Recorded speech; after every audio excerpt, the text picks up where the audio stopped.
What happens when royalty meets reality television? When privilege collides with principle? It only took 36 seconds for one of the most shocking talk show moments in television history to unfold. A moment so tense, so absolutely explosive, that it would leave audiences gasping and social media ablaze for weeks to come. This is the story of how a prince lost his composure, a host stood his ground, and an interview spiraled completely out of control. The atmosphere in the studio that evening was electric. Jon Stewart sat behind his desk, that familiar smile playing at the corners of his mouth, ready to welcome his guest. The audience buzzed with anticipation. Prince Harry was scheduled to appear, and everyone expected the usual polite banter, some laughs, maybe a charming anecdote or two about royal life. Nobody, absolutely nobody, could have predicted what was about to happen. The prince walked out to thunderous applause, waving to the crowd with that practiced royal wave. He settled into the guest chair, adjusted his suit jacket, and the interview began innocently enough. Jon Stewart opened with his trademark wit.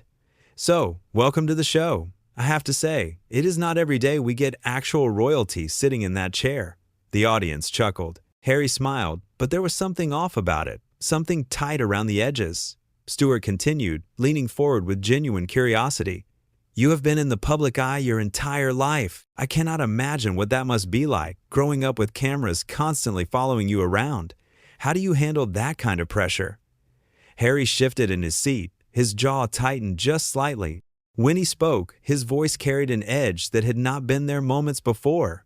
"Well, Jon, you would not understand what it is like to have real responsibility, to carry the weight of centuries of tradition on your shoulders.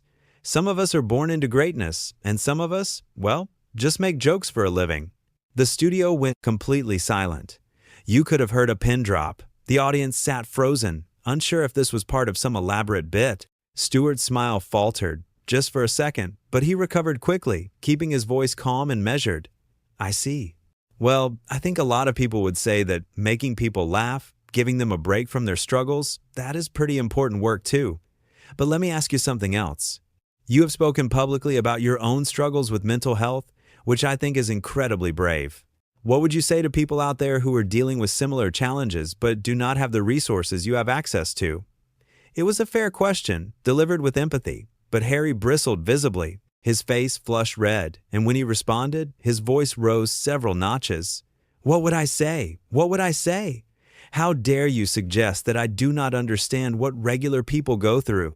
You sit here in your comfortable studio, making millions, and you want to lecture me about privilege? Do you have any idea what I have sacrificed? What I have given up?" The audience gasped. Several people in the front row exchanged shocked glances. Stewart sat back in his chair, his expression shifting from surprise to something harder. He spoke slowly, deliberately, never raising his voice.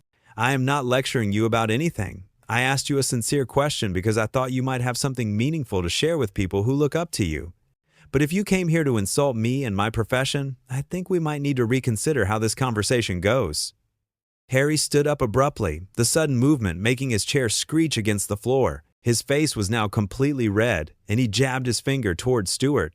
"Reconsider? Reconsider? Do you know who I am? Do you know who you are talking to? I am a prince.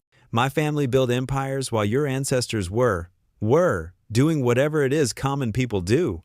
The crowd erupted in a mixture of gasps and nervous murmurs. Someone in the back yelled something indistinct. Stewart stood up too, but his demeanor remained composed, almost eerily calm compared to his guest's agitation. "You are absolutely right. You are a prince.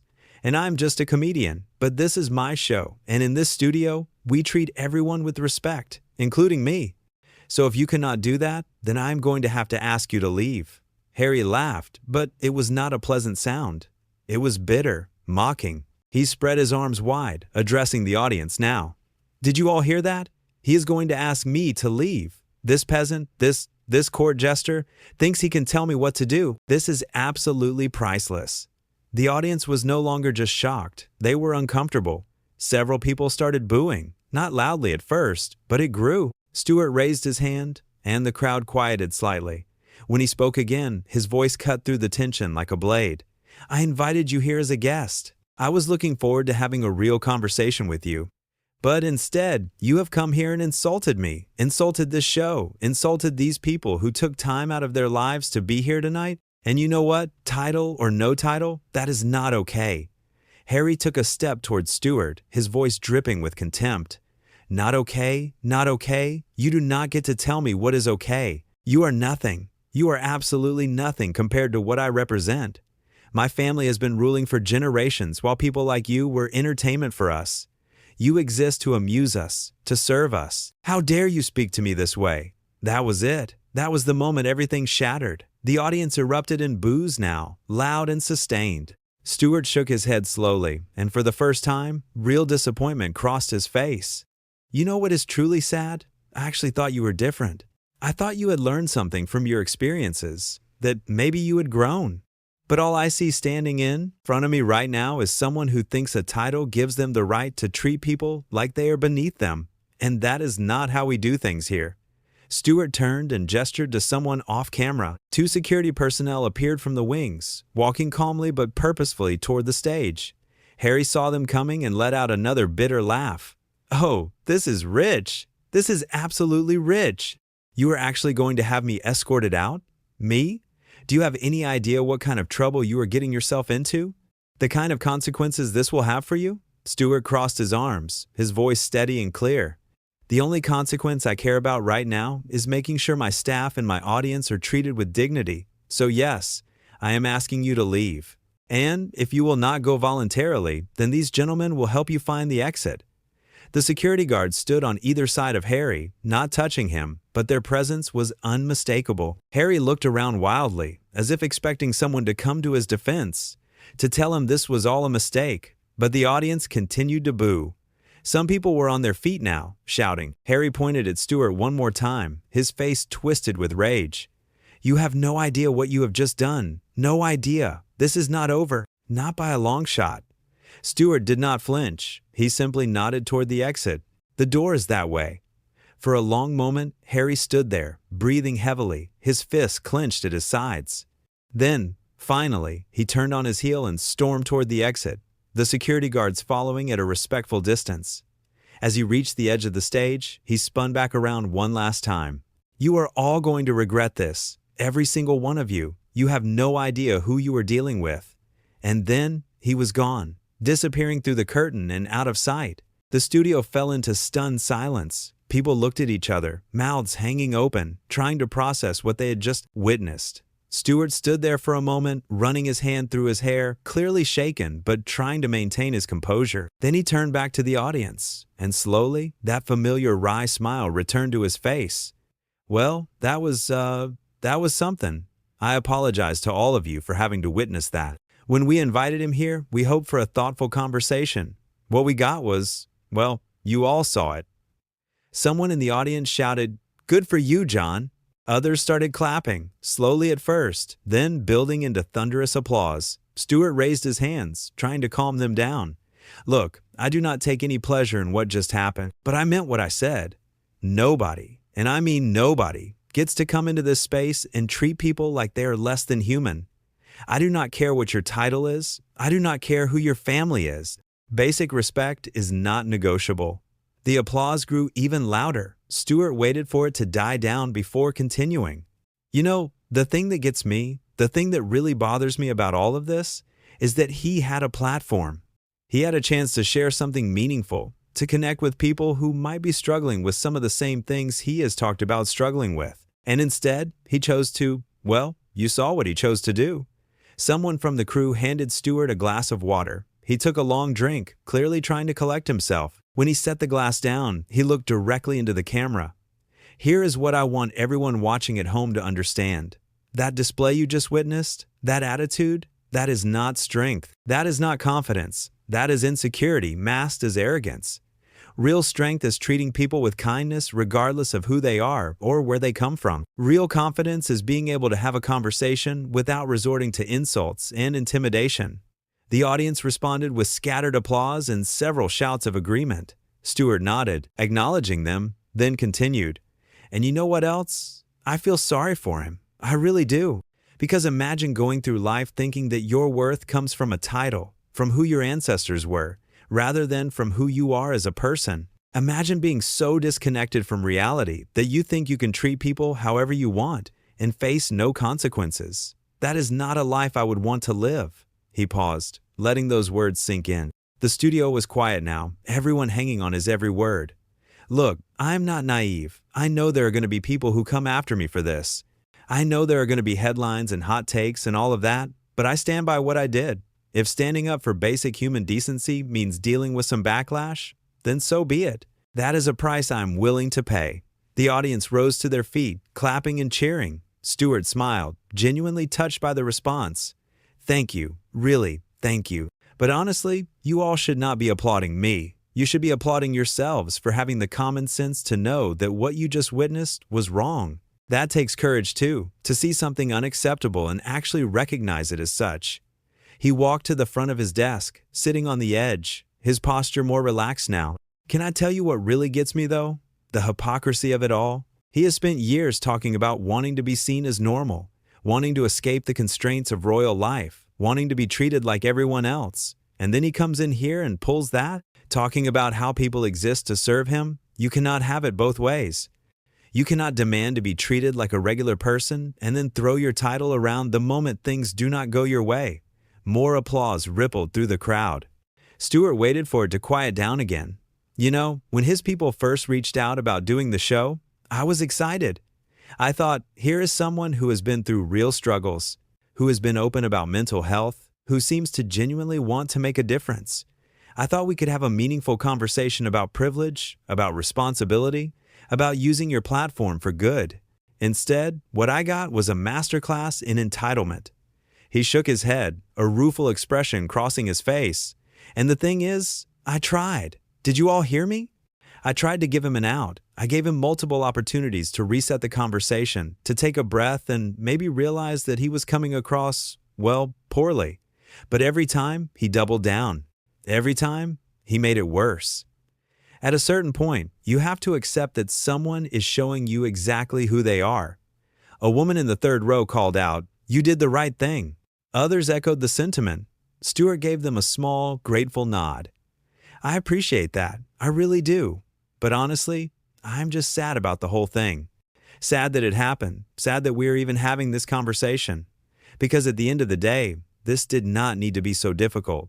All he had to do was show up and have a respectful conversation. That is it. That is all anyone ever asked of him." He stood up, walking back behind his desk, straightening some papers that did not need straightening, clearly using the moment to compose himself. "Here is what I hope people take away from this. Not that I am some hero for kicking someone off the show. I am not. What I hope people take away is that respect is not optional. It is not something you get to pick and choose when to give, based on whether someone can do something for you or whether you think they are worth your time. Respect is the baseline. It is the bare minimum of how we should treat each other." The audience was quiet now, listening intently. Stewart's voice grew softer but no less passionate. "And I hope that anyone out there who has ever been made to feel less than, who has ever been talked down to or dismissed because of where they come from or what they do, I hope they saw what happened here tonight and realized something. You do not have to accept that treatment. You do not have to smile and take it when someone treats you like you are beneath them. Your dignity matters. Your humanity matters. And nobody, no matter who they are, gets to take that away from you." The applause that followed was different this time. It was not just supportive. It was emotional. Several people in the audience were wiping their eyes. Stewart cleared his throat, clearly moved by the response. All right. Enough of the serious stuff. We still have a show to do, and we have an amazing musical guest waiting backstage who I am sure is very confused about what just happened. So we are going to take a quick break, collect ourselves, and when we come back, we are going to do what we always do. We are going to find something to laugh about. Because that is what gets us through, right? Finding the humor in the absurdity of it all. He looked directly into the camera one more time. But before we go to break, I want to say one more thing. To everyone who works on this show, our incredible staff and crew who make this happen every night, thank you for having my back. To this audience, thank you for your support and your understanding. And to everyone watching at home, thank you for being here with us for what was, without question, one of the strangest nights in the history of this program. He paused, then added with a hint of his trademark irony, "And who knows, maybe someday we will look back on this and laugh. Or maybe we will look back on this and wonder what on earth just happened. Either way, it is certainly going to be memorable." The audience laughed, the tension finally breaking. Stewart smiled, that genuine, warm smile that had endeared him to millions. "We will be right back. Stay with us." As the cameras cut away and the commercial break music started playing, Stewart slumped in his chair for just a moment, the weight of what had just happened finally showing on his face. But only for a moment. Then he sat up straight, took another sip of water, and prepared to continue the show. Because that was what he did. That was what he had always done. No matter what happened, no matter how chaotic things got, the show went on. Backstage, production assistants were frantically making phone calls, trying to figure out what to do about the massive gap in the show that the prince's early departure had created. The musical guest was being briefed on what had happened, their eyes growing wider with each detail. Social media was already exploding, with clips of the confrontation spreading like wildfire across every platform. In the green room, one of the producers stood staring at the monitor, shaking their head in disbelief. They had been in this business for 20 years, had seen countless interviews go south, but nothing, absolutely nothing, compared to what they had just witnessed. It was going to be a very long night. But out in the studio, as the commercial break ticked down and the cameras prepared to come back on, something remarkable was happening. The audience, who had every right to be upset or confused or disappointed, were rallying. They were chatting with each other, sharing their shock and support, but also their admiration for how Stewart had handled an impossible situation. The moment had started so innocently. When Harry had first been announced as a guest, the excitement had been palpable. People in the audience had waited in line for hours just to get a seat. They had come with their phones charged and ready, eager to capture what they assumed would be a delightful, charming interview. Instead, they got front-row seats to television history, though not in the way anyone had expected. As Stewart had continued trying to engage with Harry, asking thoughtful questions about his charity work and his views on modern media, the tension had only escalated. Every answer Harry gave seemed designed to provoke, to condescend, to remind everyone in the room that he considered himself above it all. At one point, Stewart had asked about Harry's foundation and the work they were doing to support mental health initiatives. It should have been an easy question, a softball that anyone could have knocked out of the park. But Harry had responded with barely concealed contempt. "Our foundation does more in a single day than most people accomplish in their entire lives. We are changing the world while others are just, well, talking about changing it. There is a difference between those who actually matter and those who pretend to matter." Stewart had paused at that, his expression unreadable. Then he had leaned back and said quietly, "You do realize that thousands of organizations and individuals work tirelessly every day to make the world better, right? Many of them without any recognition, without any fanfare. They just do the work because it needs to be done. Does that not deserve respect?" Harry had actually scoffed at that, out loud, in front of everyone. Respect? From whom? From me? Why would I respect someone doing something anyone could do? I respect achievement, real achievement. The kind that requires breeding and education and resources that most people simply do not have access to.